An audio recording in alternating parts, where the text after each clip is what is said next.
تقریباً 2 سال بعد D G I S P R نے ایکس کے پلیٹ فارم کے اوپر ایک ٹویٹ کی اور اس کے جواب میں گروک یعنی جو اے آئی ہے ایکس کا اس نے لائن لگا دی. تو پاکستان آرمی کا official account D G I S P R کا ایکس کے اوپر 2 سال بعد اس نے ایک کارگل وار کی اینیورسری کے اوپر ٹویٹ کیا کیپٹن شیر خان کی شہادت کے اوپر. ان کو نشان حیدر بھی ملا تھا اور ان کی باڈی پاکستان آرمی نے قبول کرنے سے انکار کر دیا تھا. اس بک کے مطابق بھی جو جنرل بی پی ملک نے لکھی ہے، جو اس وقت انڈین آرمی کے چیف تھے اور رسپانسبل تھے اس سکسیس کے، اور اب آ کے 2 سال بعد جب ٹویٹ کی تو کامنٹ سیکشن تو بند تھے، لیکن اس ٹویٹ کے اوپر ایک کمیونٹی نوٹ لگا پہلے تو کہ کیا ہوا تھا حقیقتاً آپ دیکھ سکتے ہیں.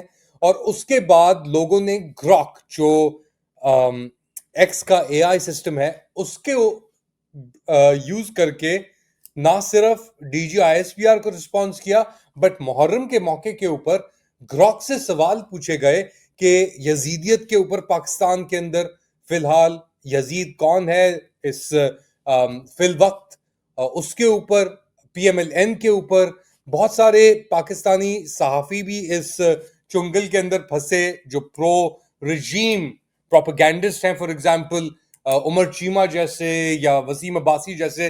تو گراک نے کمپلیٹلی فیکٹس کی بنیاد کے اوپر اور جو الگوریدم جس طریقے سے ریاکٹ کر رہا ہے ایکس کے اوپر، اس کے تحت اس نے ایک جو رجیم پروپیگینڈا تھا، پروپیگینڈسٹ کو بالکل ناس کر کے رکھ دیا. یہ بہت بڑی ڈیولپمنٹ ہے کہ اب ایک اے آئی کو یوز کیا جا رہا ہے، کیونکہ پاکستانی خود ہی اظہار نہیں کر سکتے اپنی رائے کا اتنا اوپنلی. تو اے آئی کے تحت اور گراک کے تحت وہ ان سوالات کے جن کے نام لیے بغیر جو گراک خود نام لے کے اب آگے دے رہا ہے، آپ جا کے یہ چیک کر سکتے ہیں. آپ گراک کے اوپر جا کے سوال پوچھیں. ابھی فی الحال پاکستان کے اندر ایکس کھلا ہوا ہے، کب تک کھلا رہے گا یہ ہمیں نہیں پتا اگر یہی حرکتیں رہیں گراک کی، کیونکہ جو بھی بیانیہ ان لوگوں نے سامنے رکھا ہے وہ ناس ہو گیا ہے. یا تو پبلک انٹرسٹ کا بیانیہ ہو، یا یہ D G I S P R کے تھرو اس کی اوپننگ کرنے جا رہے ہیں، یا اور دیگر چیزوں کے اوپر. مگر ایک بہت اہم انکشاف کیا ہے رجیم پروپیگینڈسٹ نے اس پوری سچویشن کے اندر، جہاں پہ گراک اور D G I S P R اور ڈفرنٹ نیریٹیوز کی وار اور بیٹل چل رہی ہے. ان نیریٹیوز کی بیٹل کے اندر نجم سیٹھی جو پاکستان افواج کے کہہ لیں سب سے سوفسٹیکیٹڈ پروپیگینڈسٹ ہیں، ان کا ایک بہت امپورٹنٹ انکشاف آیا. وہ ڈس انفارمیشن بھی پھیلا رہے تھے نجم سیٹھی، جس طرح آپ جانتے ہیں عمران خان کی ریلیز باتیں ان سب چیزوں کے اوپر. تو جو رجیم ہے ملٹری رجیم پاکستان میں، وہ بڑے اہم واقعات کے اوپر اور لمحوں کے اوپر نکالتی ہے نجم سیٹھی کو. اور اس بار انہوں نے نکالا ہے نجم سیٹھی کو بیسکلی اسرائیل اور غازہ اور فلسطین کے ایشو کو یہ کہنے کے لیے کہ امریکہ میں صدر ٹرمپ اور پاکستان کے جو فیلڈ مارشل ہیں جنرل سید عاصم منیر صاحب، ان کے درمیان کیا گفتگو ہوئی. اب یہ نجم سیٹھی کا کیا کہنا ہے اس کے اوپر کہ میرا اندازہ ہے، مجھے نہیں پتا، بٹ آپ سنیں کہ وہ کیا کہتے ہیں، ملاحظہ کریں. And I don't know, I think ہماری طرف سے یہ جواب دیا ہوگا کہ دیکھیں گے جب وقت آئے گا، اگر باقی سب لوگ مسلمان ممالک تیار ہیں یہ کرنے کے لیے تو پھر ہم تو بہت دور بیٹھے ہیں. اگر وہ لوگ جن کے ویسٹڈ انٹرسٹ ہیں اس ریجن کے اندر وہ تیار ہیں تو ہمیں کیا اعتراض ہو سکتا ہے. تو یہ تھے نجم سیٹھی. اور ایک پروپیگینڈا اور نیریٹو وار چل رہی ہے، اور بنیادی سوال یہ پوچھا جا رہا ہے کہ کیا امریکہ کے دباؤ میں آ کے یا ویسے ہی پاکستان کیا کن وجوہات کے اوپر، کس بنیاد کے اوپر، کس مدعے کے اوپر اور کس نقطے کے اوپر اسرائیل کو تسلیم کر سکتا ہے. اور نجم سیٹھی کا یہ کہنا کہ جی کوئی مسئلہ نہیں ہے، ہمارا تو ویسے ہی ہم مسلم ایشو تھوڑی ہے، وہاں پہ تو کرسچن بھی موجود ہیں فلسطین کے اندر. یہ مسلمانوں کا ٹھیکہ تھوڑی اٹھایا ہوا انہوں نے ہر چیز کا کہ یار اگر جو پارٹیز انوالوڈ ہیں وہ اس کو ریزالو کرنے کے لیے سامنے کھڑی ہو گئی ہیں تو ہمارا کیا ایشو ہے. یہ بیسکلی آرٹیکولیٹ کر رہے ہیں نجم سیٹھی صاحب ان آفیشلی کہ دیکھیں پاکستان کو تو ویسے امن چاہیے اور اسرائیل کو اگر تسلیم کرنا ہے تو ہم کرنے کے لیے تیار ہیں، ہمارا تو ویسے کوئی ایشو نہیں ہے. اگر 70,000 فلسطینیوں کی شہادت اور قتل کے بعد یہ آرگیومنٹ دیا جا رہا ہے تو I think these people are very disconnected and misplaced. سوال ہی پیدا نہیں ہوتا کہ آپ ایکسیپٹ کر سکتے ہیں ان کنڈیشنز میں، ان سچویشنز کو اسرائیل کو تسلیم آپ کر سکیں. مگر پھر بھی یہ ایک ضد اور ایک نیریٹو بلڈنگ جاری ہے. اب اس کے اندر آپ کو اپنی سوشل میڈیا بھی اوپن رکھنی ہے دکھانے کے لیے، بٹ آپ نیریٹو کنٹرول نہیں بھی کر پا رہے تو کہاں بات نکلے گی، کدھر بات جائے گی. It's not as easy as it might look. اور اسی لیے شاید ہماری کہانی کہاں سے شروع ہوئی اور جا کدھر رہی ہے. اسرائیل حماس کے مذاکرات چل رہے ہیں، پہلے راؤنڈ کے اندر ناکامی ہوئی ہے، کوئی بریک تھرو سامنے نہیں آئی.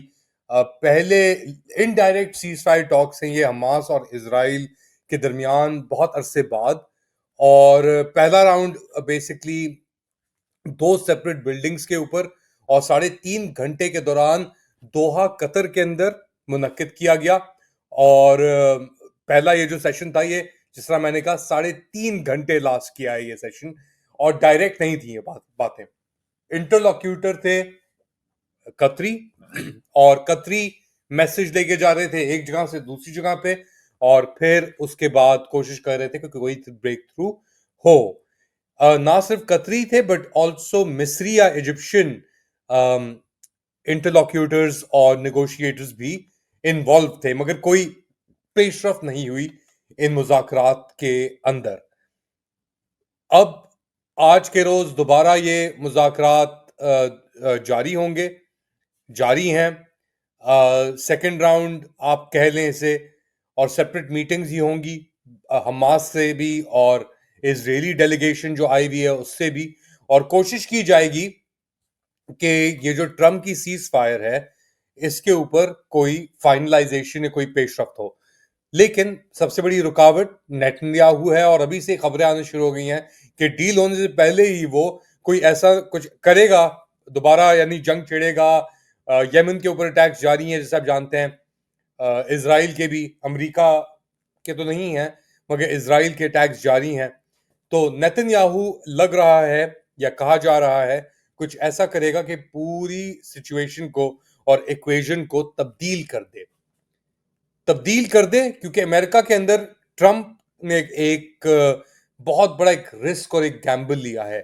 یہ جو اس کا بگ بیوٹیفل بل ہے $4.5 ٹریلین کے اوپر، خرب ڈالر کے اوپر، یہ اس کے بہت ڈٹریکٹرز بھی موجود ہیں. بڑی کوششوں اور محنت کے بعد یہ بل پاس ہوا، اور ٹرمپ کا ایک سگنیچر بل تھا. اور اس کے پاس ہونے کے بعد اب ریپبلکن پارٹی کے اندر بھی سوالات تھوڑے بہت پوچھے جا رہے ہیں، یہاں تک کہ بہت پیسہ ملے گا ایلیٹس کو بھی، بہت سارے پروگرامز ختم ہوں گے، ڈائیورٹ ہوں گی ریسورسز.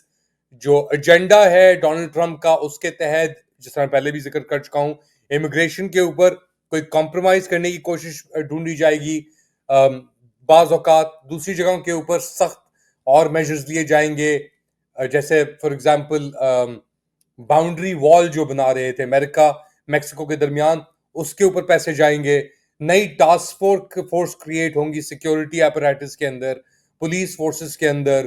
آئس ایجنٹس کو ایف بی آئی، جو ٹرمپ جس کو ختم کرنے کی بات کر رہا تھا، اسی ایف بی آئی کے اندر آئس کو آپ سمجھ لیں 5 6 10 گنا زیادہ پیسہ ملنے والا ہے اس بل کے بعد. تو امریکہ کے اندر ایک ٹرانسفارمیشن آ رہی ہے، اور اس ٹرانسفارمیشن کے رسپانس کے اندر ہم دیکھ رہے ہیں لیفٹ بھی جو ہے وہ بھی کوشش کر رہا ہے کہ صرف ٹرمپ ہی نیریٹو لے کے آگے نہ بڑھے. اچھا، بات شروع کی تھی آبویسلی کہ شاید ہم غازہ کے اندر جلد ہی ایک جنگ بندی دیکھیں، کیونکہ اگر حماس اور اسرائیل کی سیز فائر ہوتی ہے، اس کے اندر یہ ٹرمز حماس ایکسیپٹ کرتا ہے اسرائیل کی ایگزسٹنس کو لے کر، ان سب چیزوں کو، وہ ایک بنیاد بن سکتی ہے سعودی اور اسرائیل اپروچ مونٹ کی طرف، اور پھر جا کے پاکستان کہتا ہے بھائی ان کا تو ایشو ریزالو ہو گیا تو ہم کیا کر سکتے ہیں، ہمیں بھی ریزالو کرنا ہوگا. یہ ایک پاسبلٹی ہے. اس کے علاوہ صرف یہ کہہ دینا کہ نہیں ہمارا فلسطین سے ویسے کوئی ایشو نہیں ہے، یہ سب کچھ نہیں. فلسطین از اے گلوبل ساؤتھ ایشو، اور اس کی ریزسٹنس، اس کے جس طریقے سے لوگوں نے کی ہے امپیریلزم اور ایک امپیریلسٹک فورسز کے اگینسٹ، اور پورے مڈل ایسٹ کے اندر امپیریلسٹک فورسز فقط عروج پہ ہیں. یہاں تک کہ پاکستان کے اندر بھی یہ پرو امپیریلسٹک زائنسٹک فورسز جو ہیں امریکہ کے حمایتی، یہ ایک ابھی اقتدار کے اندر ہیں.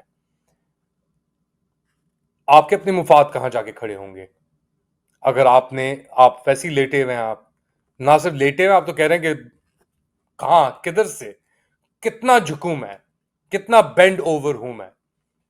It's definitely something concerning. اور کوئی بھی چیز اگر ایکوٹی سے نہیں ہو رہی تو وہ تو کسی وقت بھی نیتن یاہو اس چیز کو جا کے اڑا سکتا ہے، اور ٹرمپ بھی رینیگ کر سکتا ہے. پھر پاکستانی کہاں کھڑے ہوں گے؟ انڈینز کہاں کھڑے ہوں گے اس پوری سچویشن میں، اس پوری کہانی کے اندر؟